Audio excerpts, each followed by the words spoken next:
আসসালামু আলাইকুম। সবাই কেমন আছেন? আলহামদুলিল্লাহ আমি ভালো আছি। তো আজকের ভিডিওর শুরুতে একটা কথা বলে রাখি, আমার ভিডিও যদি আপনাদের কাছে ভালো লেগে থাকে তো না টেনে পুরোটা দেখবেন, আর যদি ভালো লাগে অবশ্যই একটা লাইক, কমেন্ট অ্যান্ড একটা সাবস্ক্রাইব অবশ্যই করে দেবেন।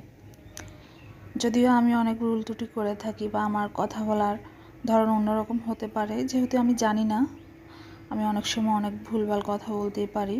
তো আমার ভুলগুলো অবশ্যই সবাই ধরিয়ে তারপরেও আমার পাশে থাকবেন সবাই, এতটুকু।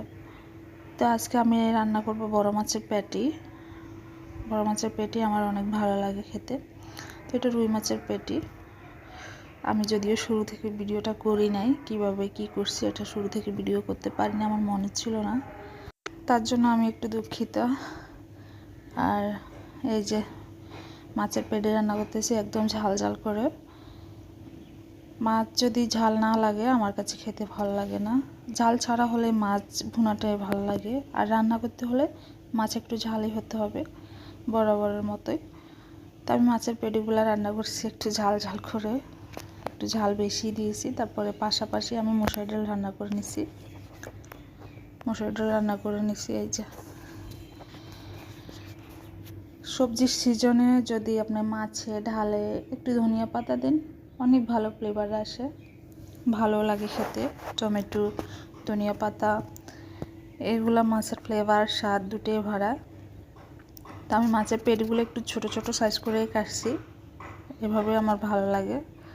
রান্না প্রায় শেষের দিকে, তো আমি উপরে কিছু ধনিয়া পাতা দিয়ে দিলাম,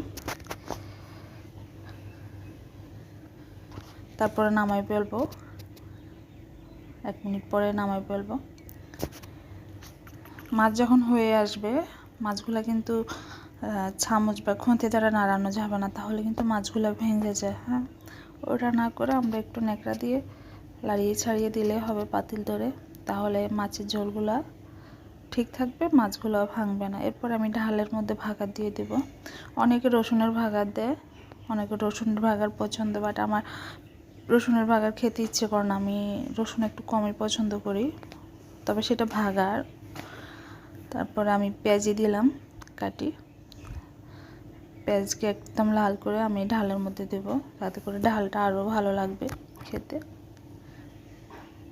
যদি আমি মসুর ডাল কম খাই একটু, তারপরও যেহেতু আমার বাসায় মেহমান আছে তাই আমি মসুর ডাল রান্না করছি। আমি মসুর ডাল খুবই কম খাই।